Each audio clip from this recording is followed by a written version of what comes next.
რადიო კალენდარი.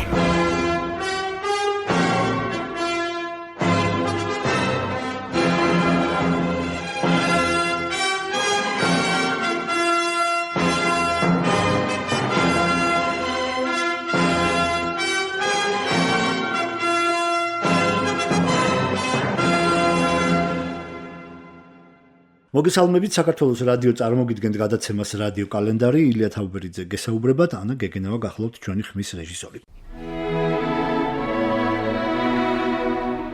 ილია თაუბერიძის საავტორო გადაცემა რადიო კალენდარი.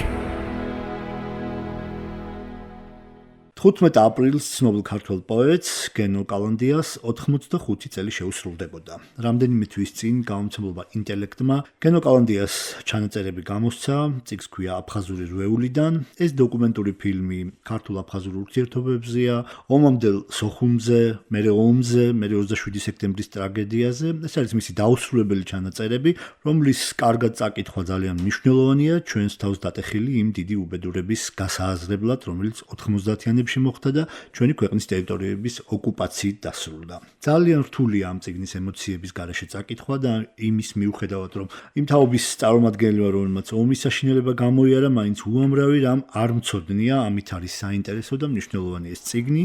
მინდოდა ადრევე პრეზენტაციის შემდეგ გადაცემაში მესაუბრა აფხაზურ რვეულზე, რომელიც ავტორმა ვერ დაასრულა, როგორც მოგახსენეთ, მაგრამ გადაცემა გადაგვედო და აგერ წამოგვეწია ბატონი გენოს იუბილე. ცნობილ ქართველ პოეტს გენო კალანდიას გავიხსენებთ დღეს რადიო კალენდარში, ჩვენი სტუმარია მწერლის ქალიშვილი, ფილოლოგიის დოქტორი თეა კალანდია. ილია თაუბერიძის საავტორო გადაცემა რადიო კალენდარი.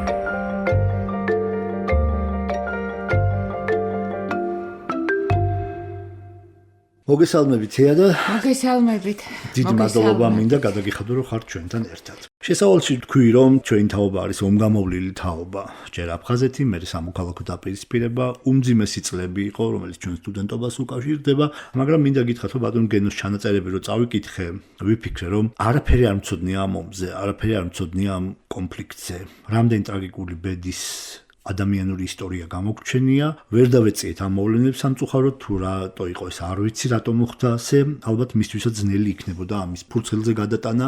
როგორ იქნებოდა ეს აფხაზური დღიური? მოგესალმებით კიდევ ერთხელ. დიდი მადლობა მართლაც მოწვევისთვის, გახსენებისთვის.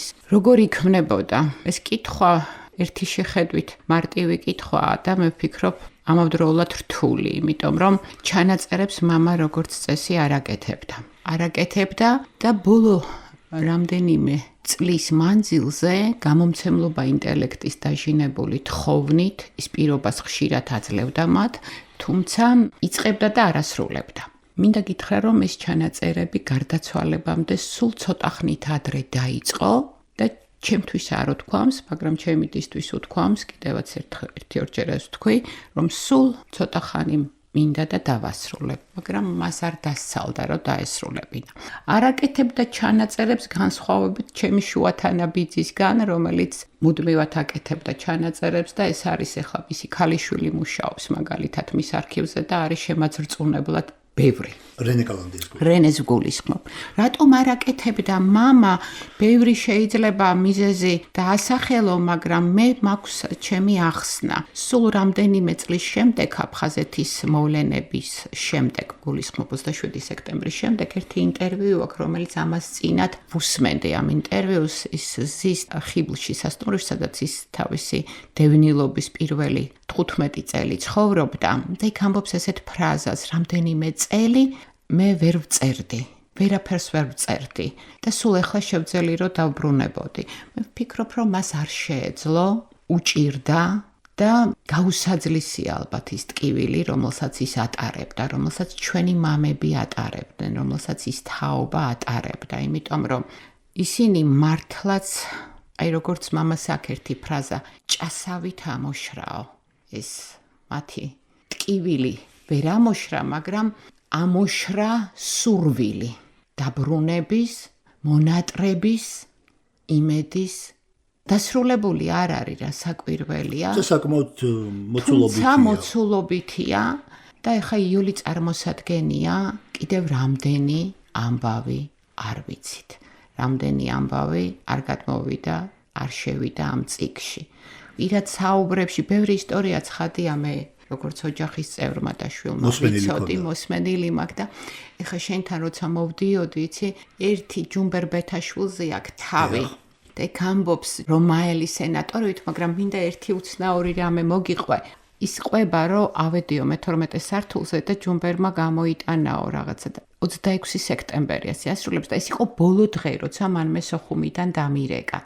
და მითხრა რომ მე და ჯუმბერი ახლა ვართ ჯუმბერთან კაბინეტში და ფეხზე ვდგავართო.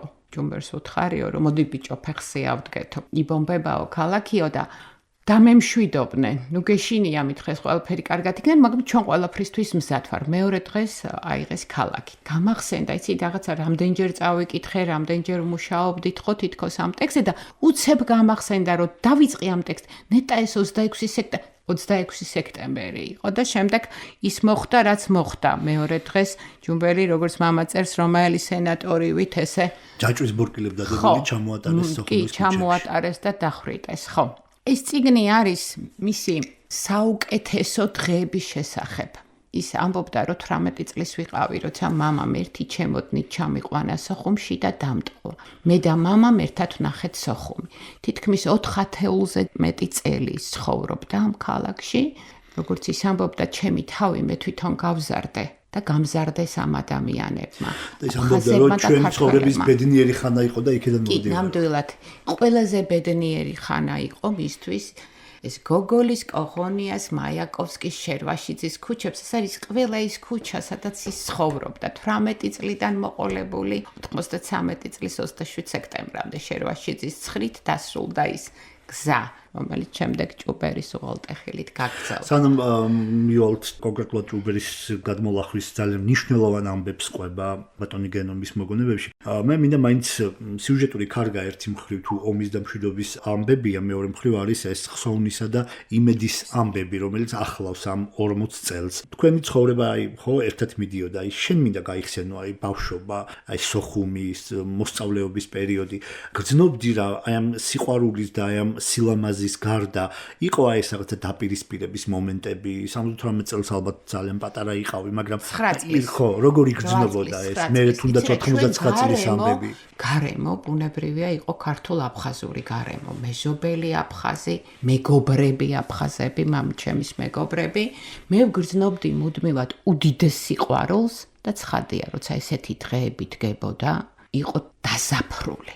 ჰაერიც კი და განსაკუთრებით ყველაზე უკეთ მახსოვს 89 წელი, როცა მე და ლანა ამ 9 აპრილის მოვლენების შემდეგ დედა ჩამოვიდა თბილისში და უცებ წაგვიყვანა, იმიტომ რომ გახსოვს შენ ლანა რა მძიმედ იყო 9 აპრილის შემდეგ და მახსოვს ერთი კადრი იცი, ლანა შეუძლოდ გახდა და ჩვენ სასწრაფოდ მოგვიწია სამწყურში და სადაც როცა ეზოში ჩავედით და მანქანა გველოდა ყველა აფხაზი მეზობელი და ჩვენი აფხაზი მეზობლები იყვნენ, მათ შორის ბორის ადლეიბა, ერთ-ერთი აბრა, უმაღლესი თანამდებობის პირი და შენ გახსოვს აპრილის აქციების სწორედ მისი გადადგომის მოთხოვნით დაიწყო. და მახსოვს ის დაჟინებული მზერა მათი, სალამი, რომელიც მე და ლანამ ვუთხარით მათ, მაგრამ მათი თვალები, გაბრაზებული თვალები რა გვინდოდა ჩვენ იქ. ეს იყო ეს ცხადია ჩემთვის და ლანდასთვის არ ვთქვამთ, მაგრამ საყმედურით, ბრაზით სავსე თვალები. ბედნიერები ვიყავით, როგორ არ ვიყავით ბედნიერები, მაგრამ როგორც კი ასეთი ტიპის რაიმე წინააღმდეგობა იწყებოდა, კავშირი მომენტალურად წყდებოდა.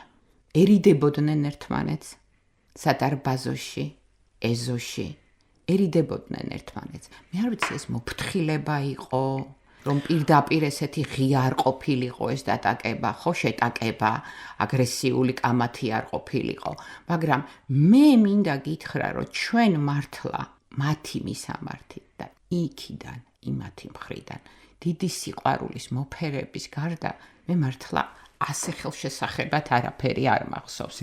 მე ბედნიერი ვარ, რომ მოსწავლეობის პერიოდში რამდენჯერმე ვიყავით აფხაზეთში, თითქმის ყველაფერი ნანახი მაქვს.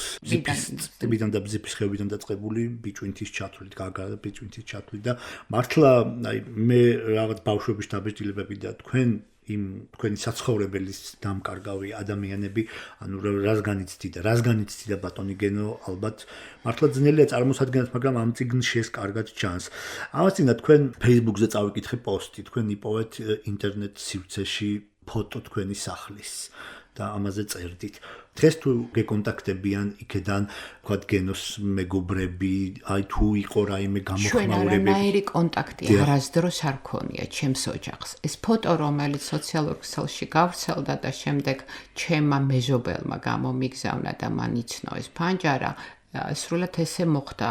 ჩვენთვის ამ ფოტოს ნახვა და არც მე, არც მამას, არც დედაჩემს, არც ჩემს დას არასდროს ამის სურვილი არ ქონია. ამის შესაძლებლობა ბევრჯერ ყოფილა, შემოთავაზებაც კი ბევრჯერ ყოფილა, მაგრამ ეს წარმოუდგენლად და არც სურვილი არ მქონია. მამაჩემის გარდაცვალების შემდეგ ერთხელ მქონდა ეს სურვილი, თითქოს არ ვიცი რატომ, თითქოს მე ვიყავი ამისთვის მზად, რომ ეს ნაბიჯი გადამედგა და ჩვენ გვესმის ახლა, რომ ეს არ იყო კანონიერი ნაბიჯი, მაგრამ მე მქონდა ამის სურვილი, მაგრამ არაფერი ამისთვის არ გავაკეთე.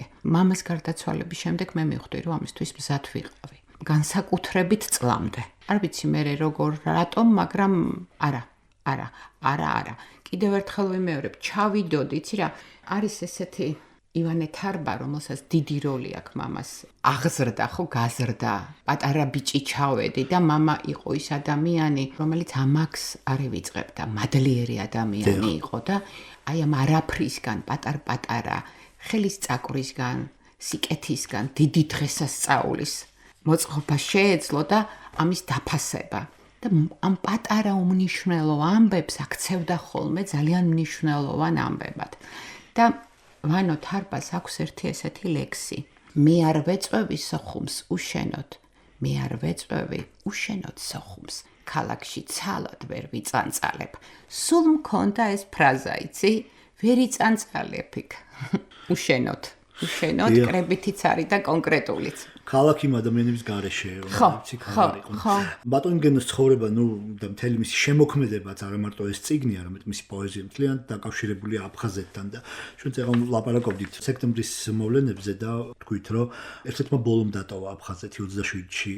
უკვე როცა დაეცა, იმაშინ წამოვიდა და ამ წიგნში წერია, რომ როცა ჭუბერამდე მოვიდა და თოზეიკიძეს შეხვდა და მას უნდა წამოყოლოდა და დილით როცა გაიღვიძა იქ სადღაც ჩაძინებულმა მან მიიღო გადაწყვეტილება, რომ არა, ის ამას არ იზამდა და ის წამოვიდა ჭუბერის უღელტეხილით. ეს 27 სექტემბერს დაახლოებით შუა დღეს მათ დატოვეს ქალაქი, მან მიაცილა დედა, ჩასვა ეგრეთ წოდებულ გემში და უთხრა, რომ შენ ვერივლი. მე წავალ ფეხით.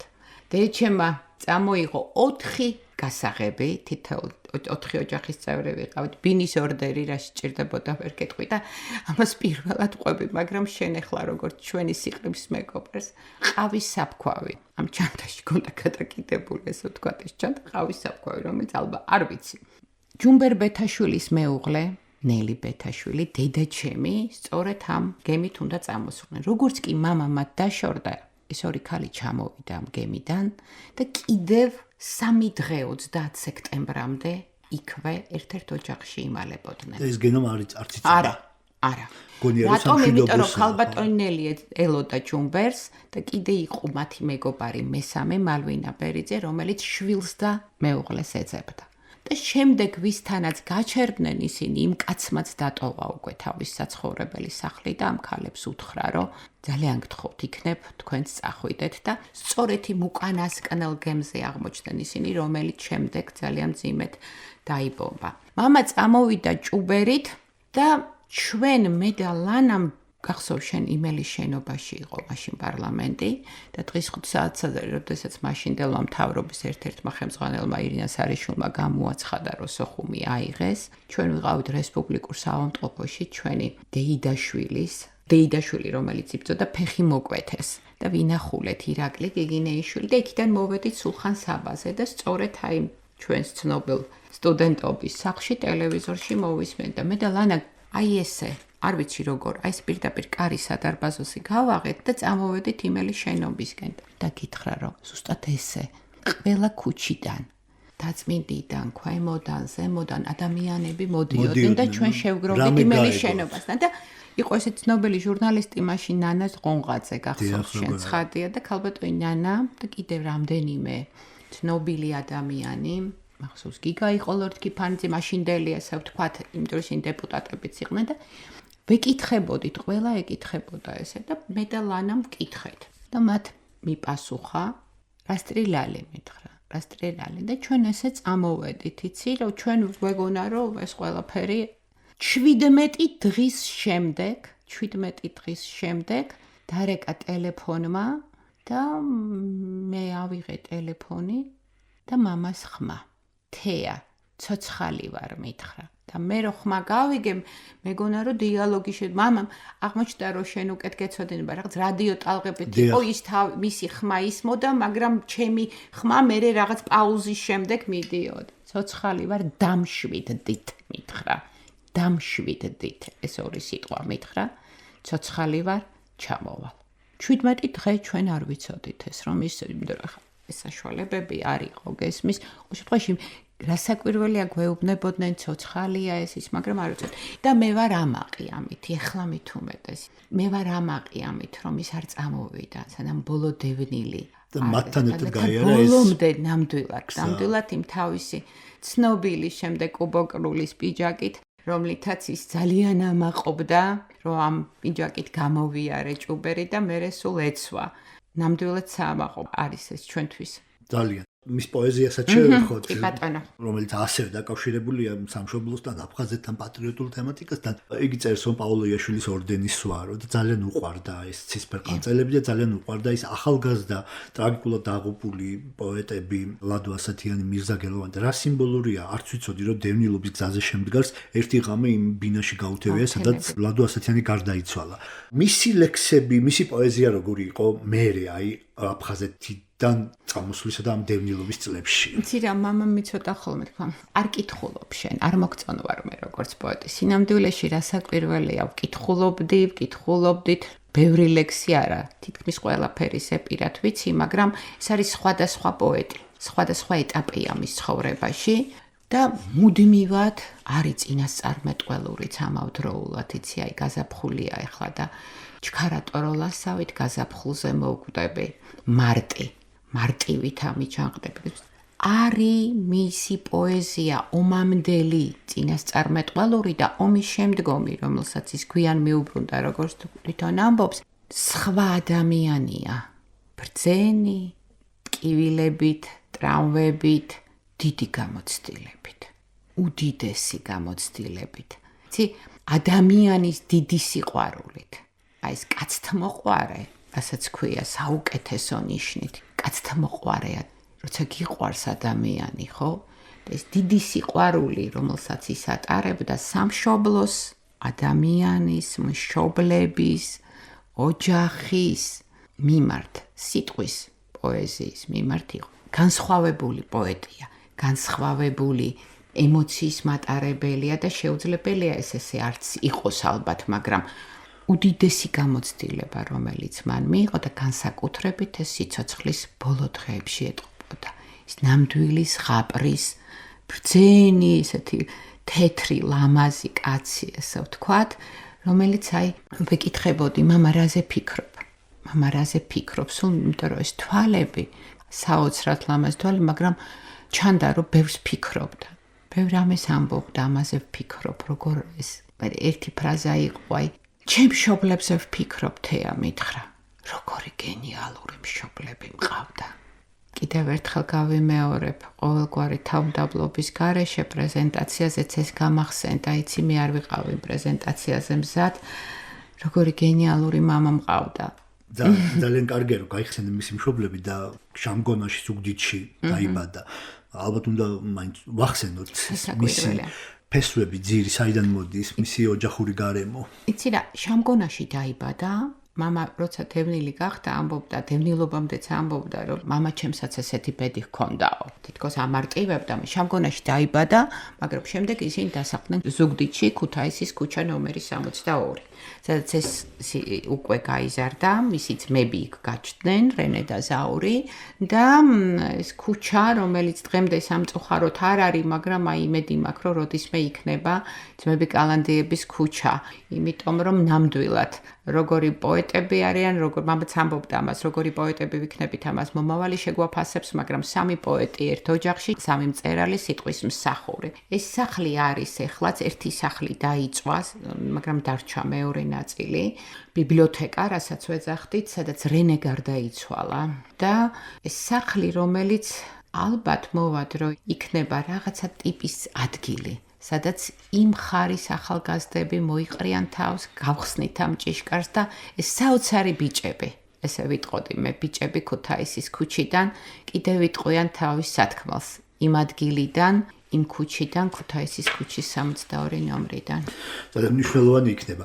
ალბათ არ შემიძლია არ თქვა ძალიან მნიშვნელოვანი ამბავი, რომ აფხაზეთის აი მტკივილს გენუს შემდეგ შენც მიუბრუნდი შენს ძალიან კარგ გამოცემაში, რომელსაც ქვია 14 გიგაბაიტი, ხო? ეს მამას გარდაცვალებამ განაპირობა იმ ტექსტში. ეს არის აფხაზეთიდან დევნილი ხელოვანების გახსენებები, მათი ტექსტები. მაგრამ რა მინდა იცი კითხო მთეა აი ჩვენი თაობა, რომელსაც ახსოვს ეს ამბები, ტკივა ეს ამბები, ამის შემდეგ თაობაში ეს როგორ უნდა იყოს, როგორ უნდა გაიგონ, როგორ უნდა ეტკინოთ მას და განიცადონ ეს ყველაფერი, რომ ჩვენი არის რთულია ძალიან, ძალიან რთულია. ნახე, სანამ მამას თაობა იყო, ალბათ მამას გარდაცვალებამ განაპირობა, რომ გავბედე მე და ეს რაღაცა ჩემი დამოკიდებულება და შენ გახსოვს ის ცნობილი ბილბორდები, რომელიც ჩვენი ახალგაზრდობის დროს გახსოვდეს აფხაზეთი, გახსოვდეს აფხაზეთ, რომელიც მართლაც ჩვენს მეხსიერებაზე ერთის მხრივ ძალადობდა და მეორეს მხრივ უკტავყოფდა ჩვენ ხსოვნას. მაგრამ აღმოჩნდა რომ რა იყო იცი რომ მამების თაობას ქონდა ეს ტვირთი აღებული და ჩვენ შეგვეძლო თავისუფლებული ყავით არა გავქცეოდით ამ ტკივილებს, ისტორიებს, მაგრამ დიდი ნაწილი ამ ადამიანების წავიდა. მეოთხე თაობა რეალურად ჩემი შვილიშვილი ნენე. მეოთხე თაობა და ჩვენ ახლა იმაზე უფროსი ვარ მე ვიდრე მამამ თავის დროზე სოხუმი დატოვა და ქალაქი დატოვა. ბევრად დიდი არა ვარ, მაგრამ 4-5 წლით უფროსი. როცა მათ 51-52 წლის ასაკში ახალი ცხოვრება დაიწყეს. ამ ამბების მატარებლები ხა ჩვენ კიდე ვართ. მე არ ვიცი ესე ვთქვათ, როგორ შეიძლება ამას გაგრძელება ჰქონდეს, მაგრამ 14 გიგაბაიტი რაღაც ახსენე. ეს არის ამბავი არტისტებზე ედემის გეტოებიდან, ვინც გაიზარდა გეტოებში, მათ მეხსიერებასაც აქვს შემორჩენილი ისტორიები, მაგრამ არ არის ის ისტორიები, რომელიც მე ვიცი, მე გადამხდათა და შესაძლოა იყოს ეს ცოტა უფრო მარტივი მათთვის, მათი შვილებისთვის, გადასაცემად. მაგრამ ამ წარსულის გარეშე, რომელიც ეხლა წიგნში არის, არ არსებობს ხვალ, არ არსებობს დღეს. და რამდენი ისტორიაა, ხო? ჩვენ ახლა ამბობ არ მცოდნია. ჩვენ ამდენი წლის მეგობრები ვართ და მოდი ვაღიაროთ, რომ ჩვენ ერთმანეთშიც არ გვისაუბრია არასდროს. და ჩვენი ალბათ ბრალეულობაცაა ის, რომ ჩვენ ბევრი რამ იმ დროს არ გავაკეთეთ, თორსა ეს ადამიანები ჯერ კიდევ იყვნენ ჩვენს გვერდით, რომ უფრო მეტი გვეკითხა, თვის უფრო მეტი დაგვეწერა. აი ესეც ძალიან არა მარტო აფხაზეთში, არამედ ზოგადად 70 წელში რაც ამ ქვეყანას თავს გადახდა, არ ვიცი მართლა. ჩვენ ალბათ მონაწილეები, თანამონაწილეები, ჩვენ გვერდიდან და შორიდან არც ერთი მოვლენისთვის ამითაც ამაყივა, რომ დღეს შენთან ვარ და ჩვენ შეგვიძლია ვთქვათ, არც ერთი მოვლენი, რომელიც საქართველოს ისტორიაში ყოფილა, ჩვენ არც სოციალური ქსელით გვიდევნებია თვალყური უშუალო მონაწილეები ვიყავით. ესა ძალიან მნიშვნელოვანი და ჩვენი ვალიც არის, რომ ალბათ ეს იყო, მეგონა რომ ხო, ჩვენ მაშინ სხვანაირად უყურებთ. რა საჭიროა ეს? აგერ ვარ. ბატონ გენოს კი ტკივილი ქონდა სხვანაირი და ძალიან კარგია, რომ ეს წიგნი მაგრამ ნახე 29 რამდენი წელი დასჭირდა მასაც. 93-დან 2017. 2017 წლის 15 მას გარდაიცვალა. ეს წიგნი არის აი წინა თვეების. და მადლობა ზვიად კვარცხელიას. დიდი მადლობა. დააძალა მას მისი ამ ძალის წიგნის. ხმევით ამ გამომცემლობის იმისთვის რომ უერთგულას ზვიადმა და მან მამას მებს იმისთვის რომ უპატრონა ამ მემკვიდრეობას. დიდი მადლობა მინდა გადაგიხადო ჩვენ გადაცემა დასასრულს მივახლოვდა ჩვენ გავიხსენეთ ცნობილი ქართველი პოეტი გენო კალანდია რომელსაც 15 აპრილს 85 წელი შეუსრულდებოდა ჩვენი სტუმარი გახდათ წერლის ქალიშვილი ფილოლოგიის დოქტორი თეა კალანდია თქვენ უსმენთ რადიო კალენდარს მომავალ შეხვედრამდე ილია თალბერიძის საავტორო გადაცემა რადიო კალენდარი